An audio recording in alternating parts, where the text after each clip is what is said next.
আনন্দ শুভ্রয়ে সচ্চিৎ শুভ স্বরূপায় স্বামিনী তাপহারিণী। তো আমাদের বুধবারে শ্রী শ্রী রামকৃষ্ণ ভক্ত মালিকা থেকে পূজনীয় গম্ভীর মহারাজের সেই আমরা ঠাকুরের মানসপুত্র স্বামী ব্রহ্মানন্দজি মহারাজের পাঠ হয়েছে। এখন আমরা পাঠ করব স্বামী যোগানন্দে। আমরা আগের দিন অনেকটা আগে তার মাতৃভক্তির কথা পেয়েছিলাম, তার বিবাহ কিভাবে হয়েছে সেটা একটু করলে আরো ভালো হবে। চিঠি পাইয়া পিতা বিবাহের যাবতীয় আয়োজন ঠিক করিলেন, কিন্তু পুত্রের স্বভাব অবগত থাকায় তাকে কিছুই না জানাইয়া কানপুর সংবাদ দিলেন, যোগেনকে বাটিতে পাঠিয়ে দাও, বাটি তো অসুখ। খবর পাইয়া যোগেন মনে করিলেন হয়তো তার মাতা পীড়িতা হইয়াছে। যোগেনের মনে এরূপ আশঙ্কা উদয় হওয়ায় তিনি আর কাল বিলম্ব না করিয়া মাতৃ সমীপে উপস্থিত হইলেন। পরন্তু বাড়িতে আসিয়া যা শুনিলেন তাহাতে একেবারে হতবুদ্ধি হইয়া পড়িলেন। এটি কোথায় কাহার অসুখ? কাহার মুখে তো কোনো ভাবনা বা উদ্বেগের চিহ্ন মাত্র নাই, শুধু রইয়াছে অজ্ঞাত এক ভাবি উৎসবের ব্যস্ততা। কেউ কিছু না বলিলেও তাহার বুঝিতে বাকি রইল না যে এই সমস্তই তাকে কেন্দ্র করিয়া চলিতেছে। তাহার বিবাহ আসন্ন, আর মাত্র 2 দিন বাকি আছে। যোগেন আজ একটা পরীক্ষার সম্মুখীন। অবিবাহিত থাকিবেন, ইহাই তো তাহার দৃঢ় সংকল্প, কিন্তু আজ একই বিধি বিড়ম্বনা। যাই হোক, অনেক ভাবি আপনি তাকে কষ্টই জানিয়ে দিলেন যে তিনি বিবাহ করিবেন না, কারণ তার মনে প্রথম থেকেই ছিল এবং ঠাকুর কাছে আসার পরে তার আরো বেশি দৃঢ় হলো যে বিবাহ করলে, সংসার জীবন করলে হয়তো আমার আধ্যাত্মিক উন্নতি হবে না। সেই জন্য তিনি প্রথম থেকেই দৃঢ় প্রতিজ্ঞ ছিলেন যে আমি বিবাহ করবেন না। সেখানে তার আঘাত লাগছে, যেটা আমরা শুনবো পরে। পিতা তাহা শুনিবেন কেন? পুত্রকে কৌশলে রাজি করাইবেন। ইহা ভাবিবাই বা তিনি সমস্ত ব্যবস্থা করিয়াছেন। সেই ছেলের অবিবেচনা ও অবাধ্যতার আজ কি তাহার সমস্ত চেষ্টা পণ্ড হইবে? আর তিনি কন্যাপক্ষকে কথা দিয়া উহার রক্ষণে অসমর্থ নিবন্ধ সমাজের নিকট অপদস্থ হইবেন। পিতা একেবারে ক্রোধে ও অভিমানে অধীন হইয়া পড়িলেন। তিনি বলিতে লাগলেন যে অবাধ্য যোগিনীর মুখদর্শন করিবে না।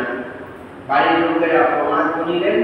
তখন যোগেন মাতা ছেলের দু হাতখানি ধরিয়া কাঁদিয়া বলিলেন, বাবা, আমার মাথা খাও, অমত করো না, কর্তার মুখ রাখো। তিনি কন্যা কর্তাকে কথা দিয়ে ফেলেছেন, তুমি অমত করলে তার অপমানের অবধি থাকবে না। তোমার ইচ্ছা না থাকলেও তুমি আমার জন্য বিয়ে করো। ইহা বলিতে বলিতে জননী অশ্রু জলে ভাসিতে লাগিলেন। কমল হৃদয় মাতৃভক্তির পক্ষে যে অনুনয় উপেক্ষা করা বড় কঠিন। জননীর অশ্রুধারা তাহার প্রতিজ্ঞার ভিত্তিকে শিথিল করিল। আর তিনি আমার জন্য বিয়ে করো। মায়ের এই করুণ বাণী বারবার কর্ণপুরে প্রতিধ্বনিত হয়, সে ভিত্তির অকস্মাৎ ধসিয়া পড়িল। মাতৃভক্তির বেদিতে স্বীয় সংকল্পকে বলে দিয়া যোগিন বিবাহে সম্মত হইলেন। যথাসময়ে নব পরিণীতা বধূ গৃহে আসিলেন, কিন্তু যোগিনের বৈরাগ্য অটুট রইল। বাসগৃহে প্রবেশকালে তাহার বিশাল গম্ভীর হৃদয় মথিত করিল অস্পষ্ট ধ্বনি উঠিল, হরিবুল হরিবুল। তো এইটা ঠাকুরের আমরা যদি লীলা প্রসঙ্গে বা কথাটিতে দেখতে পাই, সেখানে তিনি বলছেন যে যখন কামভাব আসবে তখন 2 হাত তালি দিয়ে হরিবল করলেই সমস্ত এই অপদেবতাগুলো চলে যাবে। যেমন আমরা একটা গাছের ডালে যখন পাখি বসে থাকে, যেরকম হাত তালি দিলে যখন পাখি উড়ে যায়, আমাদের মধ্যেও যখন এইসব ভাব আসে তখন ঠাকুর অনেক জায়গায় বলেছেন হরিবোল করতে। হরিবোলে অনেক যোগী করিয়া বিবাহ করিয়া যোগী জনকে খুশি করিতে পারিলেন না কিনা জানি না, কিন্তু নিজের শান্তি যে ধীরে ধীরে চলিয়া যাইতেছে ইহা তিনি বেশ বুঝিতে পারিলেন। তার ভবিষ্যৎ আশা ভরসা, তার উচ্চ চিন্তা, উচ্চ আকাঙ্ক্ষা যে একে একে আজ বিদায় হইতেছে, যতই দিন যাইতে লাগিল ততই যেন ইহা তাহার নিকট আরো সুস্পষ্ট হইয়া উঠিল। বিবাহ করিয়াছে, প্রতিজ্ঞা ভঙ্গ করিয়াছে, সুতরাং মন্দির উদ্যানের সেই প্রাণ মন হরণকারী ঠাকুরের নিকট আর তো যা চলিবে না। তো এই মন্দির বলছেন ঠাকুর শ্রীরামকৃষ্ণের কথা বলছেন যে সেই দেবালয়ে সেই দক্ষিণেশ্বরে আর তো যাওয়া হবে না, কারণ আমি অনেক ভঙ্গ করেছি, যে এটা নিজেরও প্রতিজ্ঞা ছিল বিবাহ করবো না। এবং ঠাকুর যে এত ত্যাগ বৈরাগ্যের কথা বলে, কামিনী কাঞ্চনের কথা বলে, তাহলে আমি কি খুব অপরাধ করলাম?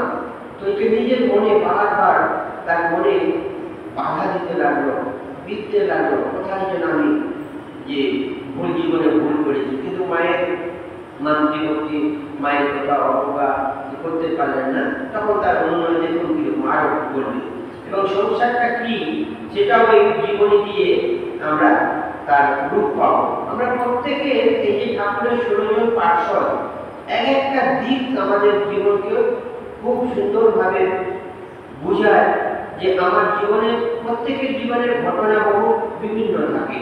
সেজন্য এই 16 জন পার্ষদ এবং তার ভক্তরা যারা আছে, এই ভক্তরাও